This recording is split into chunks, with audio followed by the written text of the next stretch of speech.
नमस्कार दोस्तों, उजाला online education में आपका हार्दिक स्वागत है।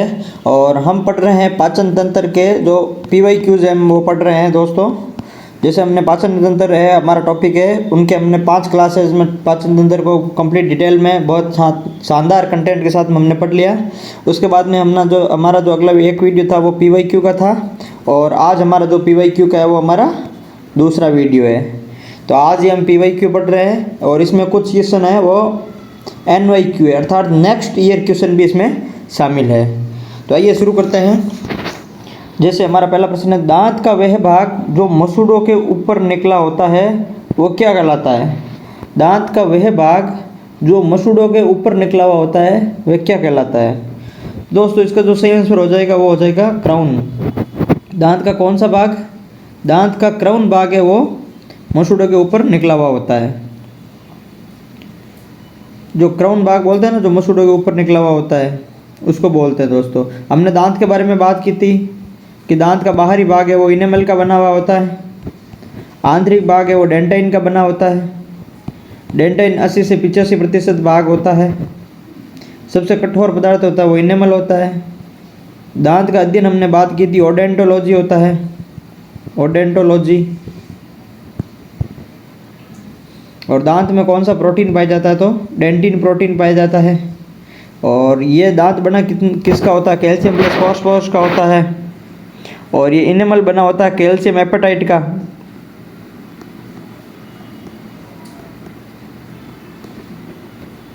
एपेटाइट का, जो कैल्शियम फॉस्फोरस का कैल्शियम एपेटाइट, जो कैल्शियम फॉस्फेट का क्रिस्टलीय रूप है, अर्थात क्रिस्टलीय रूप है कैल्शियम एपेटाइट। अब चलते हैं, हमारा दूसरा प्रश्न है। जैसे प्रत्येक दांत के भीतर एक गुहा होती है जिसे कहा जाता है। प्रत्येक दांत है, जैसे ये दांत हमारे बने हुए होते हैं, इन दांत के भीतर एक ये गुहा होती है, ये इस टाइप की। जैसे ये दांत है तो ये दांत है, दांत के जो भीतर ये गुहा टाइप में होता है उनको क्या कहते हैं? तो प्रत्येक दांत के भीतर एक गुहा होती है, उनको कहा जाता है। ऑप्शन है हमारे पास में मज्जा गुहा या पैल्प कैविटी, डेंटाइन, इनेमल है, इनमें से कोई नहीं। तो दोस्तों हमारा इसका जो सही आंसर हो जाएगा वो हो जाएगा मज्जा गुहा या पैल्प कैविटी।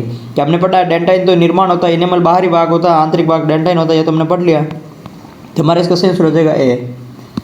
अगला प्रश्न है, हमारे दांत का अधिकांश हिस्सा हल्के पीले रंग के पदार्थ का बना होता है। दोस्तों दांत का जो हल्का पीला रंग होता है वो कौन सा पदार्थ का बना हुआ होता है? ऑप्शन है इनेमल, हड्डी, डेंटाइन व लोहा। तो दोस्तों जो हल्का पीला रंग होता है वो होता है डेंटाइन के कारण। जो आंतरिक भाग है, हमने बात की, जो आंतरिक भाग डेंटाइन होता है, इसके कारण इसका हल्का पीला रंग होता है। आपने बाहर तो देखा है कि जो बाहरी भाग होता है वो तो इनेमल होता है, वो सफ़ेद होता है। बाहरी भाग है वो हमने देखा कि इनेमल होता है, वो सफ़ेद होता है। जो आंतरिक भाग डेंटाइन है उसका अधिकांश भाग बना हुआ था। दांत का अधिकांश भाग पूछा है, हल्के पीले रंग का होता है। अधिक 80 से 85% भाग है वो डेंटाइन का बना हुआ होता है। तो सही आंसर हो जाएगा हमारा डेंटाइन। अगला प्रश्न है, दांत के संवेदी स्तर को सुरक्षा प्रदान करता है और दांत को चमकीला बनाता है, क्या है option? Dentine, palp cavity, enamel और इनमें से सभी। तो दोस्तों जो दांत के जो संवेदी स्तर को सुरक्षा प्रदान करता है वो क्या है? हमारा इनेमल। सबसे कठोर पदार्थ अपने कहा इनेमल है। क्या चमकीला होता है? क्या होता है? चमकीला होता है, सफ़ेद होता है, कैल्शियम एपेटाइट का बना होता है, कैल्शियम एपेटाइट का बना होता है, और सबसे कठोर पदार्थ है, और बाहरी भाग है।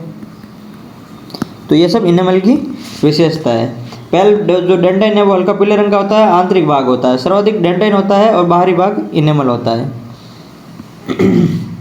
हमारा अगला प्रश्न है, मानव शरीर का सबसे कठोर भाग कौन सा है? दोस्तों मानव शरीर का सबसे कठोर भाग इन्होंने पूछा है।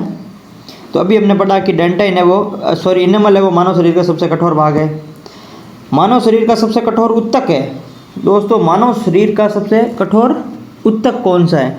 तो दोस्तों जो दांत का इनेमल तो वो तो पदार्थ हो गया, दांत का डेंटाइन ये तो कठोर है नहीं। तो जो हड्डी है वो दोस्तों एक उत्तक होती है, हड्डी एक उत्तक होती है, जो सबसे कठोर उत्तक है वो हड्डी है। हमारे दांत का इनेमल और डेंटाइन मुख्य रूप से किससे बना होता है? दोस्तों अभी मैंने बात की थी दांत का जो इनेमल है और डेंटाइन है वो मुख्य रूप से किससे बना होता है? अभी हमने बात की थी कैल्शियम और फास्फोरस से बना हुआ है। किससे? कैल्शियम और फास्फोरस से बना हुआ है। जो हमारा सही आंसर हो जाएगा दोस्तों वो हो जाएगा बी, कैल्शियम और फास्फोरस। अभी हमने बात की थी कि ये कैल्शियम फास्फोरस से बना हुआ है डेंटाइन, और जो बाहरी भाग है वो कैल्शियम हेपेटाइट से बना हुआ है जो फास्फोरस का क्रिस्टलीय रूप है। अब अगला प्रश्न चलते हैं, विभिन्न प्रकार के दांत और उसके कार्य के संबंध में कौन सा सही है? दोस्तों हमने दांतों के 4 बारे में प्रकार की बात की थी। हमने कहा था कि जो पहले दांत होते हैं वो होता है इंसाइजर, दूसरा हमने कहा था कैनाइन, तीसरा हमने कहा था प्रीमोलर, और चौथा बात हुई थी हमारी मोलर। 4 प्रकार के हमारे दांत पढ़े थे हमने, जिसमें इंसाइजर को कर्तनक, रदनक, अग्रचौर्णक और चौर्णक, ये 4 प्रकार के दांत है। और हमने इनका कार्य बताया था आपको कि जो इंसाइजर है उसका कार्य क्या होता है दोस्तों? काटना। फिर कैनाइन का क्या कार्य होता है? चीर फाड़ करना, चीरना या फाड़ना। और प्रीमोलर का दोस्तों क्या काम होना है? प्रीमोलर और मोलर दोनों का काम है चबाना, दोनों का काम है चबाना। ये हमने काम बताया था। हमने इंसाइजर की आपको संख्या भी बताई थी। इसको हमने क्या कहा था? नोज टीथ कहा था, नोज टीथ। इसको हमने क्या कहा था? कैनाइन को हमने कहा था आई टीथ। कैनाइन को क्या कहते हैं दोस्तों? आई टीथ। प्रीमोलर को दोस्तों क्या कहते हैं? चिक टीथ, चिक टीथ। और इनको क्या कहते हैं? Wisdom teeth. मोलर को क्या कहते हैं? Wisdom teeth. हमने इनकी संख्या भी आपको बताई थी। हमारी संख्या भी इन्होंने हमने फॉर्मूले से हमने निकाली थी कि जो इंसाइजर की कितनी होती है, इनकी कितनी होती है, कैनाइन की कितनी होती है। हमने ये भी बात की थी जो मांसाहारी जो जंतु होता है उनके अंदर कैनाइन है वो बड़ा होता है मांसाहारी जंतु को, क्योंकि वो चीर फाड़ करने के लिए काम आता है। तो दोस्तों इसमें हमने प्रश्न हमारा कौन सा सही है? जैसे कर्तना, काटना सही है। चौर्णक होता है दोस्तों पीसना या चबाना, दोस्तों ये भी सही है। रदनक होता है चीरना या फाड़ना, चीरना या फाड़ना, तो दोस्तों ये भी सही है। तो हमारा जो इनमें से सभी है वो तीनों आंसर सही है। अगले प्रश्न पे चलते हैं। मुख गुहा एक छोटी और खुलती है जो वायु और भोजन दोनों का ही पथ है। दोस्तों यहाँ खाली जगह में क्या आएगा? मुख गुहा एक छोटी किस में खुलता है? जैसे ग्रसिका, ग्रसनी, निगल द्वार या कंठ द्वार किस में खुलती है? जो वायु और भोजन के दोनों के काम आता है। दोस्तों ये अभी हमने बात की थी, हमने जो लास्ट क्लास में उसमें बात की थी। जो मुख गुहा की एक जो छोटी है वो हमारे किस में खुलती है? ग्रसनी में खुलती है। दोस्तों ग्रसनी ऐसी चीज़ है, ग्रसनी जिसमें वायु और भोजन की जो दोनों नलिकाएं हैं वो खुलती है ग्रसनी के अंदर। जैसे यहाँ से आता है कोई भोजन तो यहाँ पर जो एक नली आती है, एक नली जो यहाँ पर जाती है, जो ये नली जो यहाँ पर खुलती है उस नली को कहते हैं ग्रसनी। क्या कहते हैं दोस्तों? ग्रसनी। ये होता है एपिग्लोटिस, जिसे बोलते हैं गांठी ढक्कन या ट्रैफिक पुलिसमैन। क्या कहते हैं? गांठी ढक्कन या ट्रैफिक पुलिसमैन कहते हैं दोस्तों एपिग्लोटिस। गांठी ढक्कन या ट्रैफिक पुलिसमैन इनको कहते हैं। और ग्रसनी, एपिग्लोटिस, ट्रैफिक पुलिसमैन या गांठी ढक्कन भी इनको कहते हैं। ये क्या करता है दोस्तों? भोजन को श्वास नली में जाने से रोकता है। तो जो हमारा सही आंसर हो जाएगा हमारा हो जाएगा ग्रसनी। खाली जगह है। फिर भोजन को निगलते समय श्वसन नली में जाने से रोकती है। दोस्तों अभी हमने जस्ट बात की थी कौन? एपिग्लोटिस। ऑप्शन है एपिग्लोटिस, ग्लोटिस, ग्लेट। तो जो इसमें कंफ्यूज नहीं होना है, हमारा सही आंसर हो जाएगा एपिग्लोटिस है, जिसे गांठी ढक्कन भी कहते हैं दोस्तों। और गांठी ढक्कन के अलावा इनको क्या कहते हैं? ट्रैफिक पुलिसमैन भी कहते हैं, जो भोजन को श्वास नली में जाने से रोकता है, एपिग्लोटिस। अगला प्रश्न है, हमारे शरीर में ग्रास नली की लंबाई कितनी होती है? दोस्तों ग्रास नली हमने बात की थी फूड पाइप। क्या बोलते हैं उसको? फूड पाइप या इसोफेगस, या भोजन नाल। हमने ये भी बात की थी दोस्तों कि जो ग्रास नली है उसकी लंबाई हमने बात की थी 25 सेंटीमीटर होती है। और इसके अंदर जो भोजन है वो किस क्रिया से चलता है? कर्मानुकुंचन क्रिया से नीचे चलता है। कर्मानुकुंचन क्रिया होती है वो किस में होती है? ग्रास नाल में होती है। लेकिन दोस्तों ये आहार नाल अर्थात भोजन जो पाचन तंत्र का भाग होते हुए भी इसमें पाचन क्रिया नहीं होती है। तो ग्रास नली ऐसी है दोस्तों, फूड पाइप है जिसका नाम ही भोजन नाल है, लेकिन इसमें पाचन नहीं होता। याद रख लेना, इसमें पाचन नहीं होता है। पाचन तंत्र का भाग है, नाम भोजन नाल है, लेकिन इसमें पाचन नहीं होता है। इसमें भोजन को अमाशय तक नीचे पहुंचाने की जो क्रिया है वो कर्मानुकुंचन क्रिया होती है, इसकी लंबाई है वो 25 सेंटीमीटर लंबी है। हमारा ऑप्शन सी हमारा सही आंसर हो जाएगा 25 सेंटीमीटर। अगला प्रश्न पर चलता है, आहार नाल के किस भाग में कोई पाचन क्रिया नहीं होती है? आहार नाल, जो आहार नाल है उसके किस भाग में कोई पाचन क्रिया नहीं होती है? अभी हमने जस्ट बात की थी, मुख गुहा में होती है, अमाशय में होती है, छोटी आंत में होती है, ग्रास नली। अभी हमने बात की थी ग्रास नली के अंदर कोई पाचन क्रिया नहीं होती है। बोलस का ग्रास नली में पहुंचते ही इसके दीवारों में शिथिलन या फैलाव शुरू हो जाता है, इसे कहते हैं। अभी हमने बात की जस्ट, जैसे जो मुख है, मुख के अंदर जो भोजन की लुगदी है, मुख के अंदर दोस्तों जो भोजन की लुगदी है वो क्या कहलाती है? लुगदी या फिर भोजन की अवस्था मुख में क्या कहलाती है? बोलस। क्या कहलाती है दोस्तों? बोलस। जब बोलस मुख से पचने के बाद में जो अधपचा अवस्था होती है वो जब नीचे जाता है तो अमाशय के अंदर वो बन जाता है। अमाशय के अंदर भोजन की अवस्था को क्या कहते हैं दोस्तों? काइम। और काइम और छोटी आंत में जो भोजन की अवस्था को क्या कहते हैं दोस्तों? छोटी आंत में वो कहते हैं काइल। क्या कहते हैं? काइल। छोटी आंत में काइल कहते हैं, अमाशय में काइम कहते हैं और मुख में बोलस कहते हैं। तो ये कहता है कि जो बोलस का ग्रास नली में पहुंचने पर इसकी दीवारों में शीतलन और फैलाव शुरू हो जाता है, उसको क्या कहते हैं? तो दोस्तों अभी हमने बात की थी, जो ग्रास नली है 25 सेंटीमीटर लंबी है, इसके अंदर जो दीवारों को शीतलन होकर के जो भोजन प्रक्रिया जो नीचे पहुंचता है भोजन, क्योंकि दोस्तों ये 25 सेंटीमीटर लंबी होती है, इसमें क्या है कि भोजन अगर एकदम से गिरेगा तो धड़ाम से अमाशय पर गिर जाएगा और अमाशय को चोट पहुंच जाएगी। इसलिए क्या है कि भोजन यहाँ से एकदम से नहीं गिरता है, भोजन धीरे धीरे धीरे धीरे धीरे नीचे खिसकता है। तो ये किस कारण? इनकी दीवारों में शीतलन और फैलाव के कारण ये धीरे धीरे खिसकता है। तो जो इस क्रिया को हमने कहा था कर्मानुकुंचन क्रिया, तो कर्मानुकुंचन क्रिया कहाँ होती है? ग्रास नाल या फूड पाइप में होती है कर्मानुकुंचन क्रिया। मुख में जो भोजन अवस्था है वो बोलस यहाँ आता है, फिर यहाँ जो पचता है भोजन उसको काइम कहते हैं, और फिर छोटे हाथ में जो पचता है उसको काइल कहते हैं। तो दोस्तों जैसे हमारा अगला प्रश्न है, अमाशय उदर गुहा में बाईं ओर स्थित होता है। अमाशय है जो उदर गुहा में कहाँ होता है? बाईं ओर स्थित होता है। ये अंग्रेजी के किस आकार का बना होता है? जैसे दोस्तों हमने बात की थी, ये है जो ग्रास नाल है, और ग्रास नाल के जो नीचे जो अमाशय होता है वो करीब इस आकृति का होता है, अर्थात उसकी आकृति है वो जे आकृति के समान होती है। तो जो हमारा सही आंसर हो जाएगा हमारा हो जाएगा जे। अमाशय जो उदर गुहा में बाईं ओर स्थित होता है और जे आकृति का बना होता है। अगला प्रश्न, इनमें से कौन सा एक अमाशय का एक भाग छोटी आंत के सबसे नज़दीक है?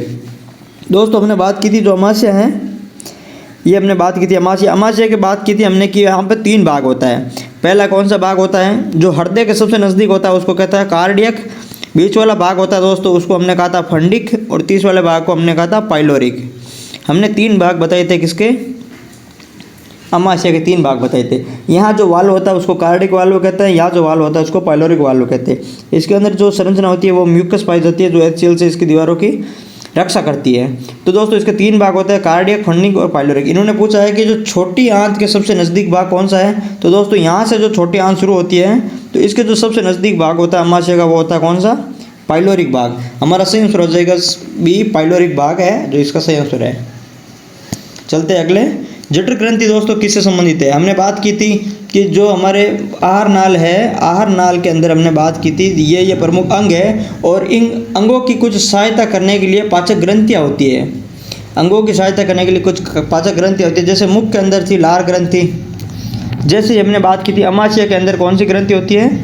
जठर ग्रंथि। अमाशय के अंदर कौन सी ग्रंथि होती है? जठर ग्रंथि। फिर हमने बात की थी छोटी आंत के बारे में, तो दोस्तों छोटी आंत के अंदर कौन सी ग्रंथि होती है? हमने बात की थी अग्नाशय प्लस पित्ताशय। ये छोटी आंत में पाचन में सहायता करती है, अग्नाशय और पित्ताशय। तो जो हमारा सही आंसर हो जाएगा जठर ग्रंथि किससे संबंधित है? अमाशय से संबंधित है। हमारा अगला प्रश्न है, जठर ग्रंथि स्रावित करता है दोस्तों एमाइलेज नहीं, पीत रस नहीं, जठर रस। जठर ग्रंथि क्या स्रावित करती है दोस्तों? जठर रस। बस इजी प्रश्न है। जठर रस के संदर्भ में कौन असत्य है? दोस्तों जठर रस के संदर्भ में कौन असत्य है? तो जैसे ये अम्लीय प्रकृति का होता है, बिल्कुल सही बात है, क्योंकि जठर रस में दोस्तों HCl आता है, और HCl का जो pH होता है वो करीब 1.5 होता है, 1.5 होता है दोस्तों। HCl का जो pH है वो 1.5 होता है, ये अम्लीय होता है। तो हमारा पहला सही है। दूसरा, ये हल्के पीले रंग का होता है दोस्तों, दूसरी ये भी सही है। इसकी प्रास 1.2 से 3 तक होती है, ये भी सही है। तो दोस्तों इसके अंदर असत्य क्वेश्चन पूछा है, तो हमारा ये आंसर है, हमारा आंसर हो जाएगा ये है। इसकी प्रकृति क्षारीय होती है। नहीं दोस्तों, इसकी प्रकृति कैसी होती है? अम्लीय होती है। जठर रस की जो प्रकृति होती है अम्लीय होती है, अमाशय के अंदर जो अम्लीय भोजन हो जाता है वो सिर्फ छोटी आंत में पहुंचता है। तो दोस्तों यहाँ पर पीत रस आता है जो इस अम्लीय प्रकृति के भोजन को क्षारीय में बदलता है। किसमें? क्षारीय में कन्वर्ट करता है। फिर छोटी आंत में पाचन होता है। छोटी आंत को अम्लीय भोजन पसंद नहीं है, तो इससे पहले जो पीत रस आता है यहाँ पर ग्रहणी में। अगला प्रश्न है, जठरस किसका मिश्रण होता है? दोस्तों जठरस किसका मिश्रण होता है? तो जैसे पहला है हाइड्रोक्लोरिक अम्ल। हाइड्रोक्लोरिक अम्ल होता है दोस्तों जठरस के अंदर। म्यूकस भी होता है दोस्तों जठरस के अंदर। म्यूकस कौन सा? जो HCl से सुरक्षा प्रदान करता है। कौन सा? जो आवरण को HCl से सुरक्षा प्रदान करता है वो कौन सा है? म्यूकस है, या इसको सेलेस्मा भी हम कहते हैं, सेलेस्मा या म्यूकस। और पेप्सिनोजेन और प्रोरेनिन, ये दो एंजाइम हमने बात की थी, ये निष्क्रिय एंजाइम होते हैं। एंजाइम जिनको HCl सक्रिय करता है, फिर वो पेप्सिन बनता है और रेनिन बनता है। तो जो इसमें हमारा जो चारों हैं वो चारों भी हमारे सही है। ऑप्शन है 1 2 3 4 ABCD, चारों ही जठरस कहते हैं। जठरस में सेलेस्मा या म्यूकस का स्राव जठर ग्रंथि के किस कोशिका द्वारा होता है? दोस्तों ये हमने बात की थी, अमाशय के अंदर हमने कोशिकाएं पढ़ी थी। अमाशय के अंदर हमने कोशिकाएं पढ़ी थी। एक पढ़ी थी हमने जी सेल, एक पढ़ी थी हमने चीफ सेल अर्थात मुख्य सेल, फिर हमने पढ़ी थी एक ऑक्जेंटिक सेल, ऑक्जेंटिक सेल पढ़ी थी। एक हमने पढ़ी थी दोस्तों गोबलेट सेल। कौन सी सेल? Goblet cell. और फिर हमने पढ़ी थी एक अर्जेंटाफिन सेल। कौन सी सेल? Argentaffin cell. दोस्तों हमने ये 5 सेल पढ़ी थी। अमाशय के अंदर हमने कहा कि 5 सेल है। फिर हमने कहा कि जो जी सेल होती है, जी सेल, हमने बताया था कि जो जी सेल होती है, जी सेल से कौन सा तत्व निकलता है दोस्तों? जी सेल है। जी सेल से एक हार्मोन निकलता है, उस हार्मोन का नाम है गैस्ट्रिन हार्मोन होता है, जो क्या करता है? अमाशय के अंदर पाचन क्रिया प्रारंभ करता है। जी सेल के अंदर गैस्ट्रिन हार्मोन निकलता है जो अमाशय के अंदर पाचन क्रिया प्रारंभ करता है। दोस्तों हमने बात की थी चीफ सेल। चीफ सेल के अंदर वो 3 एंजाइम होते हैं। कौन कौन से? प्रोरेनिन, एक तो एंजाइम होता है दोस्तों प्रोरेनिन, निष्क्रिय होता है जिनको HCl सक्रिय करता है। एक होता है पेप्सिनोजेन और एक होता है लाइपेज। 3 एंजाइम होते हैं यहाँ चीफ सेल के अंदर और इनको HCl सक्रिय करता है। फिर दोस्तों हमने बात की थी ऑक्जेंटिक सेल की। ऑक्जेंटिक सेल जो किसका श्रवण करता है दोस्तों? HCl का करता है। HCl का पीएच 1.5 होता है, ये कीटाणु को मारता है। और फिर हमने बात की थी दोस्तों गॉबलेट सेल। और गॉबलेट सेल हमने किसकी बात की थी? जो गॉबलेट सेल है वो म्यूकस का स्राव करती है, जो अमाशय की रक्षा करती है HCl से। और लास्ट में अर्जेंटाफिन सेल थी जो क्या करती है? अमाशय में पाचन को रोकती है। अमाशय में पाचन को रोकती है। अमाशय में पाचन रोकना। दोस्तों पाचन शुरू कौन करता है? G cell. रोकती कौन है? Argentaffin cell. ये हमने बात की थी अमाशय में निम्न सेलों की बात की थी। तो हमारा तो इसका सही आंसर हो जाएगा सेलेस्मा में म्यूकस का स्राव कौन करती है? Goblet cell. तो सही आंसर हो जाएगा ए, गॉबलेट सेल। अगले प्रश्न पे चलते हैं। जठरस में उपस्थित HCl का मुख्य कार्य क्या है? दोस्तों HCl का मुख्य कार्य क्या है इन्होंने पूछा है। HCl कौन सी जो कोशिका वो स्रावित करती है? अभी हमने बात की थी ऑक्जेंटिक, जो ऑक्जेंटिक सेल है अमाशय की वो HCl स्रावित करती है। pH 1.5 होता है। और जैसे इनका कार्य क्या है? निष्क्रिय एंजाइम को सक्रिय करता है। पहला कार्य एकदम सही है। ये भोजन के साथ आने वाले कीटाणु को नष्ट करता है। दोस्तों सही है। जो कीटाणु मुख में लाइसोजाइम से नहीं मरते हैं उनको मारने का काम कौन करता है? HCl। और ये निष्क्रिय एंजाइम होते हैं जो हमने बात की थी चीफ सेल से जो निष्क्रिय एंजाइम निकलते हैं पेप्सिनोजेन और प्रोरेनिन। इनको पेप्सिनोजेन को पेप्सिन में और प्रोरेनिन को रेनिन में बदलता है। तो निष्क्रिय को सक्रिय करता है और कीटाणु को मारता है और भोजन को मुलायम बनाता है। इनमें से सभी ऑप्शन सही है दोस्तों। इनका मुख्य कार्य है वो इनमें से सभी चारों इनके मुख्य कार्य हैं। अगला प्रश्न है हमारा, निम्नलिखित में से कौन प्रोटियोलाइटिक एंजाइम है? दोस्तों कौन प्रोटियोलाइटिक एंजाइम है? हमारा ऑप्शन है दोस्तों pepsin, rennin, HCl, A and C दोनों। पेप्सिन, रेनिन, HCl, A और C दोनों। तो दोस्तों इसका जो सही आंसर हो जाएगा वो हो जाएगा A और C दोनों। पेप्सिन और रेनिन जो इसका सही आंसर हो जाएगा दोस्तों A और C दोनों। पेप्सिन और रेनिन ये क्या करता है दोस्तों? प्रोटियोलाइक मतलब होता है ये क्या करता है? प्रोटीन का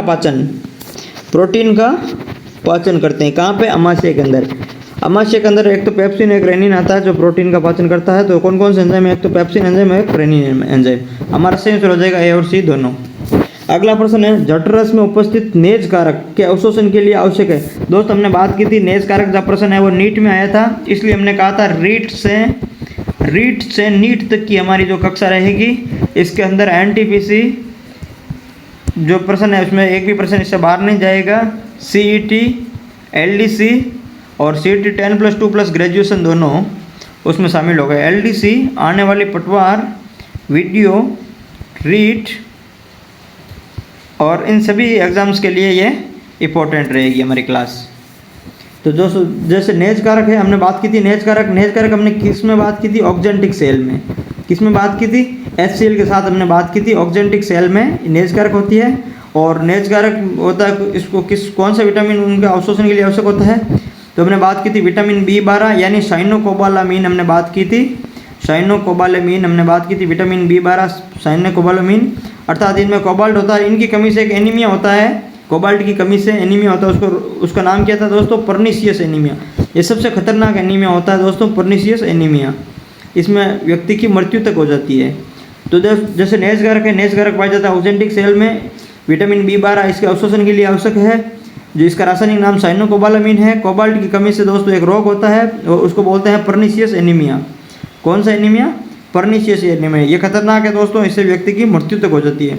अब बात करते हैं एनीमिया। एनीमिया दोस्तों काफ़ी प्रकार के होते हैं, जैसे हमने कहा कि रक्त की कमी से होने वाला एनीमिया, एक होता है हीमोग्लोबिन की कमी से एनीमिया होता है दोस्तों, एक लोहे की कमी से भी एनीमिया होता है, एक फोलिक अम्ल की कमी से भी एनीमिया होते हैं। तो दोस्तों ये एनीमिया है पर्नीशियस एनीमिया, कोबाल्ट की कमी से होता है।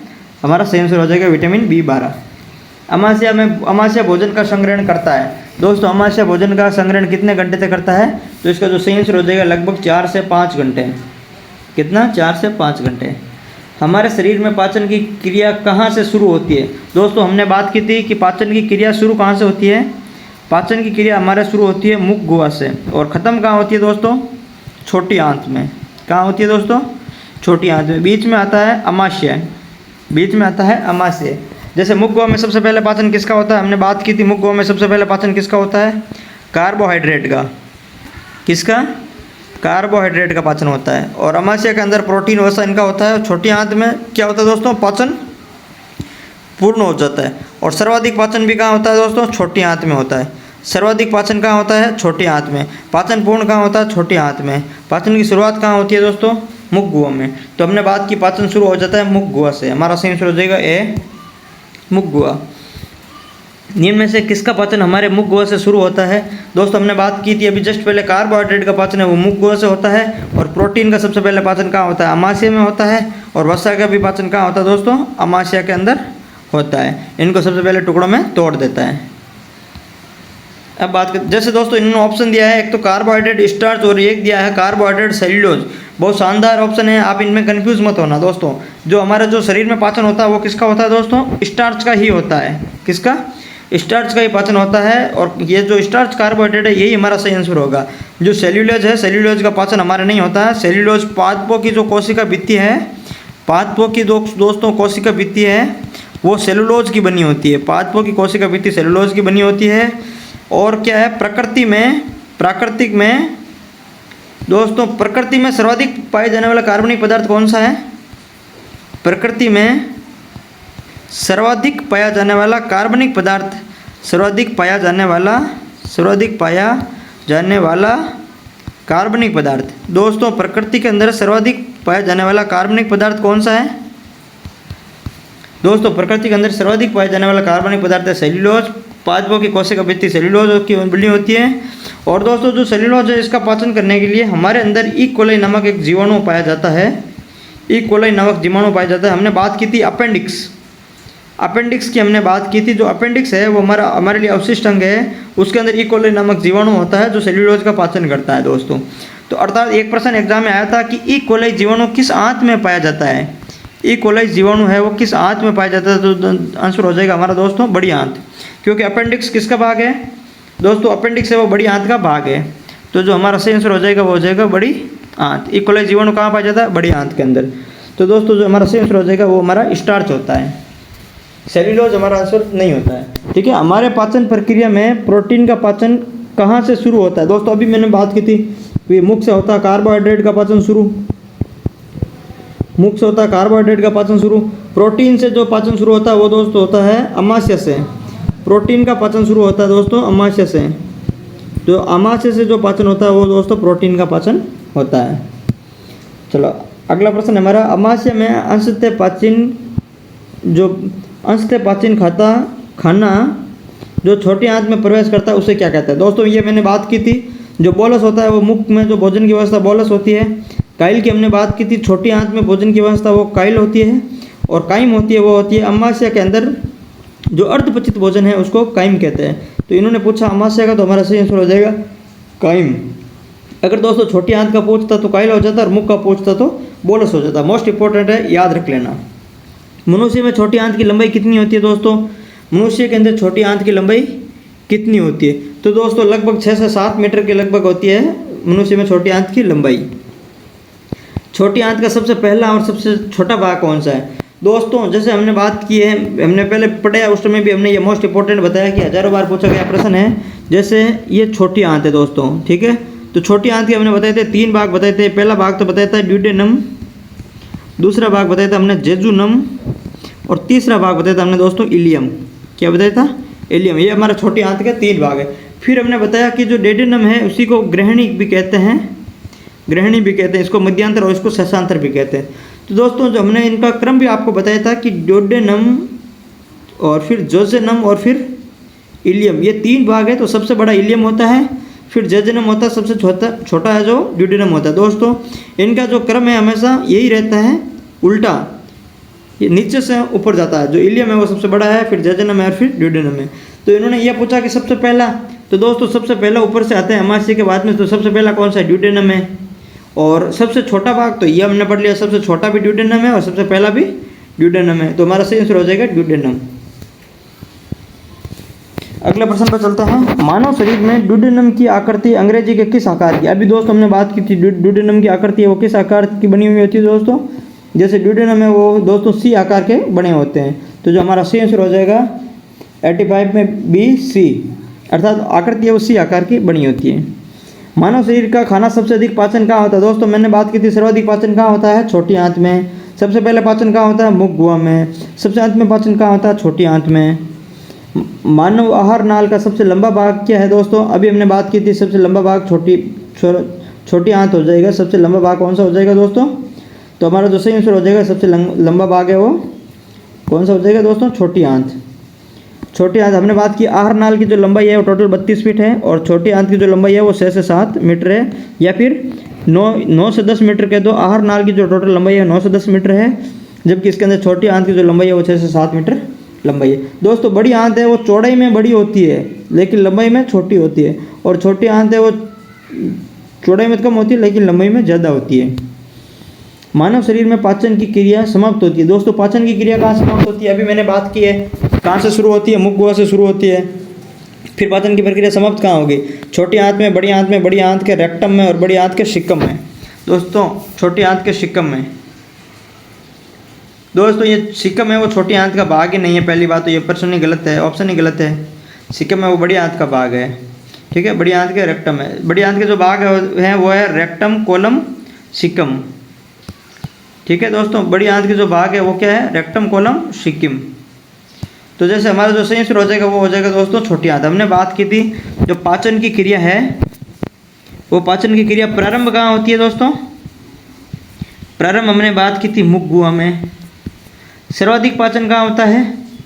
हमने बात की थी छोटी आंत में। और फिर अंतिम पाचन कहाँ होता है? ये भी हमने बात की थी छोटी आंत में। पाचन पूर्ण कहाँ हो जाता है दोस्तों? छोटी आंत में। तो हमारा सही आंसर हो जाएगा पाचन समाप्त कहाँ है? छोटी आंत में। छोटी आंत का सबसे लंबा भाग कौन सा? अभी हमने बात की थी DJI। तो सबसे लंबा भाग कौन सा होगा दोस्तों? ये हमारा क्रम था, सबसे छोटा ड्यूडेनम था, तो सबसे लंबा इलियम भाग हो जाएगा। सबसे अंत का और सबसे लंबा इलियम हो जाएगा दोस्तों। अगला प्रश्न है हमारा, इलियम की दीवार की भीतरी सतह पर अंगुलियों के समान रचनाएं पाई जाती है जिन्हें कहते हैं। दोस्तों मैंने बात की थी ये छोटी आंत है, छोटी आंत का इलियम भाग है, ये नीचे वाला इलियम भाग है। इलियम भाग में क्या होता है? अवशोषण होता है दोस्तों। इलियम भाग में क्या होता है? अवशोषण होता है। तो अवशोषण के लिए मैंने ये आपको कहा था कि अंगुली नुमा एक संरचना होती है, अंगुली नुमा एक संरचना होती है जिसको बोलते हैं विल्ली या फिर विलाई। क्या बोलते हैं? विल्ली या विलाई बोलते हैं, जो भोजन का अवशोषण करती है। तो दोस्तों इलियम की भीतरी दीवार पर अंगुली नुमा जो संरचना होती है उसको विलाई कहते हैं। क्या कहते हैं दोस्तों? विलाई। हमारा ऑप्शन हो जाएगा बी, सही आंसर हो जाएगा विलाई।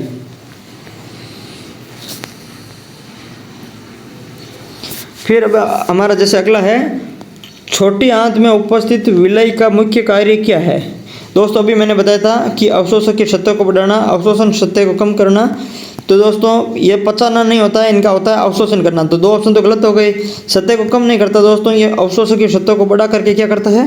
अवशोषण करता है, इसलिए इनकी लंबाई भी अधिक होती है। तो दोस्तों हमारा सही आंसर हो जाएगा ए, 91 में ए। छोटी आंत में एंजाइम के सक्रिय के लिए आवश्यकता होती है। दोस्तों छोटी आंत में एंजाइम के सक्रियता के लिए किसकी आवश्यकता होती है? दोस्तों हमने बात की थी, जो अमाशय से जो भोजन आता है वो किस माध्यम में आता है? अम्लीय माध्यम में आता है, अम्लीय माध्यम में आता है। फिर हमने कहा कि छोटी आंत को अम्लीय पसंद नहीं है, तो छोटी आंत को कौन सा चाहिए भोजन? क्षारीय माध्यम में चाहिए, क्योंकि छोटी आंत को अम्लीय पसंद नहीं है। फिर इसको क्षारीय माध्यम में करने के लिए कहाँ से आता है? पीतरस आता है दोस्तों, पीतरस, जिसका निर्माण कौन करता है? यकृत करता है। और भंडारण कौन करता है दोस्तों? पित्ताशय करता है। ठीक है, भंडारण करता है पित्ताशय, निर्माण करता है यकृत। पीतरस आता है और इसको भोजन को क्षारीय माध्यम में बदलता है। तो जो छोटी आंत में जो एंजाइम काम करते हैं वो कौन से किस माध्यम में काम करता है दोस्तों? क्षारीय माध्यम में काम करता है। जो छोटी आंत में जो एंजाइम काम करते हैं वो क्षारीय माध्यम में काम करते हैं। बड़ी आंत का कौन सा भाग छोटी आंत के इलियम भाग से जुड़ा हुआ होता है? दोस्तों यही बात अभी मैंने बात की थी पहले, कि जो जैसे छोटी आंत है, छोटी आंत का जो लास्ट भाग इलियम होता है, ये ड्यूडेनम, ये जेजेनम इलियम। और फिर यहाँ से दोस्तों, यहाँ से बड़ी आंत शुरू हो जाती है, यहाँ से बड़ी आंत शुरू हो जाती है दोस्तों। जो तो बड़ी आंत के जो ये भाग है, इस भाग से छोटी आंत जुड़ी हुई होती है। तो बड़ी आंत का कौन सा भाग है जिससे जुड़ी होती है? तो उसको कहते हैं दोस्तों सिक्कम। ये होता है सिक्कम। फिर ये बीच में आ गया कोलन, कोलन भाग आ गया, और फिर यहाँ पे जो आएगा वो हो जाएगा रेक्टम। तो दोस्तों बड़ी आंत के 3 भाग है। कौन से भाग? एक तो सिक्कम, दूसरा है दोस्तों बड़ी आंत का कोलन, और तीसरा है दोस्तों रेक्टम। तो जो इलियम जो भाग है छोटी आंत का, वो बड़ी आंत के सिक्कम भाग से जुड़ा हुआ होता है। हमारा अगला प्रश्न है, अवशेषी अंग अपेंडिक्स जिसकी रचना एक अंगुली के समान होती है, ये किसका भाग है? अभी दोस्तों हमने बात की थी, जैसे ये छोटी आंत है और यहाँ से ये बड़ी आंत आ जाती है, ये बड़ी आंत आ जाती है ये। तो दोस्तों यहाँ पे जो सिक्कम भाग है बड़ी आंत का, और ये छोटी आंत का इलियम इसमें मिलता है। तो यहाँ पर दोस्तों सिक्कम भाग के पास में एक संरचना होती है जिसको बोलते हैं अपेंडिक्स। क्या बोलते हैं? एक अवशिष्ट अंग होता है हमारा, ये अपेंडिक्स बोलते हैं दोस्तों जिसको। तो ये सिक्कम भाग में बनी हुई होती है, अर्थात सिक्कम किसका भाग है? बड़ी आंत का भाग है। तो बड़ी आंत के सिक्कम भाग से हमारा सही आंसर हो जाएगा, बड़ी आंत के सिक्कम भाग से जुड़ा हुआ था। ये सिक्कम होता है दोस्तों, ये कोलन होता है, और ये जो दोस्तों भाग है वो होता है रेक्टम। दोस्तों हमने बड़ी आंत का जो वीडियो बनाया, थ्योरी वीडियो कहते हैं हमें, बड़ी आंत का जो थ्योरी वीडियो है उसमें हमने बहुत डिटेल से इन चीज़ों को पढ़ा रखा है। अगर आपने नहीं देखा है तो आप जाकर के जो थ्योरी वीडियो है हमारा वो ज़रूर देख लीजिए, आपको सब कुछ समझ आ जाएगा उसमें। अब चलते हैं हमारा अगला प्रश्न पे। इनमें से कौन सा एक बड़ी आंत का कार्य नहीं है? दोस्तों बड़ी आंत का कार्य नहीं है भोजन का पाचन, जल का अवशोषण, खनिज व औषधियों का अवशोषण व म्यूकस का स्राव। जल्दी से आंसर बता दीजिए दोस्तों, बहुत ईजी है, मैंने कई बार बता दिया है। दोस्तों हमने कहा था कि जो बड़ी आंत का कार्य होता है वो होता है जल व खनिज लवण का अवशोषण, खनिज लवण का अवशोषण। दूसरा कौन सा होता है दोस्तों? औषधियों का अवशोषण। ये हमने बात कर ली थी दोस्तों, औषधियों का अवशोषण भी कहाँ होता है? बड़ी आंत में होता है। तो दोस्तों ये काम होता है बड़ी आंत का। ऑप्शन है हमारा भोजन का पाचन। दोस्तों जैसे भोजन का पाचन है वो हमने कहा था कि छोटी आंत में समाप्त हो जाता है, अंतिम पाचन कहाँ होता है? छोटी आंत में होता है। पाचन पूर्ण कहाँ होता है? छोटी आंत में होता है। जब छोटी आंत में भोजन का पाचन पूर्ण हो जाता है तो बड़ी आंत में तो पाचन होना ही नहीं है। तो कौन सा पाचन नहीं है, कार्य नहीं है बड़ी आंत का? तो दोस्तों भोजन का पाचन है वो एक बड़ी आंत का कार्य नहीं है। जल का अवशोषण है, खनिज औषधि का अवशोषण है, और म्यूकस का स्राव भी बड़ी आंत करती है। ठीक है, अब अगला जैसे हमारा प्रश्न है, पाचन प्रक्रिया में अपचित व अनअवशोषित पदार्थ को क्या कहते हैं? दोस्तों पाचन प्रक्रिया में अपचित व अनअवशोषित पदार्थ को क्या कहते हैं? दोस्तों हमने बात की थी अपचित या अनअवशोषित पदार्थ को क्या कहते हैं? तो दोस्तों इसका जो सही आंसर हो जाएगा वो हो जाएगा मल। क्या कहते हैं दोस्तों? हमारा सही आंसर हो जाएगा मल। अर्थात मुख में जो भोजन की अवस्था होती है उसको तो हम बोलस कहते हैं। मुख के अंदर जो भोजन की अवस्था होती है दोस्तों उसको तो हमने बोलस कहा था। काइम हमने कहा था अमाशय में भोजन की अवस्था को, और छोटी आंत की जो भोजन की अवस्था है उसको हमने काइल कहा था। तो दोस्तों जो हमारा इसका सही आंसर हो जाएगा वो हो जाएगा हमारा मल। कौन सा आंसर हो जाएगा? मल। अगला प्रश्न है अस्थायी रूप से मल त्यागने से पहले तक ये कहाँ रहता है? दोस्तों जैसे बड़ी आंत की हमने बात की थी सिकम, कोलन व रेक्टम, 3 भाग की थी। रेक्टम का जो नाम होता है वो होता है दोस्तों मलाशय, और मल त्यागने से पहले जो मल एकत्रित रहता है वो किस में रहता है दोस्तों? मलाशय में रहता है, और फिर गुदा द्वारा वह निकल जाता है, गुदा द्वारा इनका उत्सर्जन हो जाता है। तो जो मलाशय में अस्थायी रूप से जो मल त्यागने से पहले इकट्ठा रहता है वो मलाशय में रहता है। हमारा अगला प्रश्न है दोस्तों, मलाशय का द्वार है जो शरीर के बाहर खुला रहता है। दोस्तों यहाँ पे क्या आएगा? तो दोस्तों जैसे गोल ब्लैडर होता नहीं है, मूत्र मार्ग होता नहीं है, मूत्राशय भी है नहीं दोस्तों, गुद्दा है। अभी हमने बात की थी गुद्दा है जो मलाशय का द्वार है। जैसे ये पिछला प्रश्न था इसमें हमने बात की थी गुद्दा है, मलाशय के अंदर भोजन मल है वो एकत्रित रहता है और गुद्दा द्वारा बाहर निकल जाता है। तो गुद्दा क्या है? मलाशय का द्वार है जो शरीर के बाहर की ओर खुलता है। निम्नलिखित में से कौन सा एक पाचक ग्रंथि नहीं है? दोस्तों हमने पाचक ग्रंथियों के बारे में बात की थी, हमारी पहली इंट्रोडक्शन जो क्लास थी वही पाचक ग्रंथियों से संबंधित थी।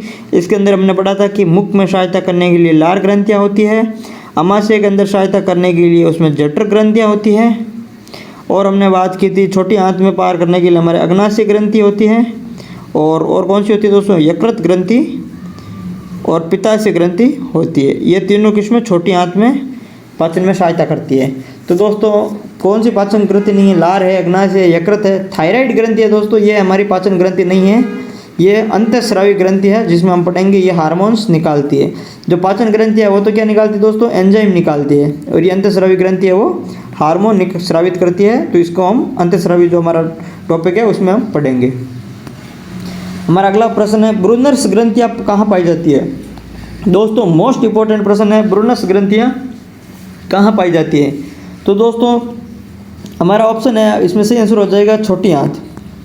याद रख लेना दोस्तों, मोस्ट इंपॉर्टेंट प्रश्न है ब्रूनस ग्रंथियाँ। आजकल इसी प्रश्न नहीं आएंगे, आजकल ऐसे ही प्रश्न छपते हैं। ब्रूनस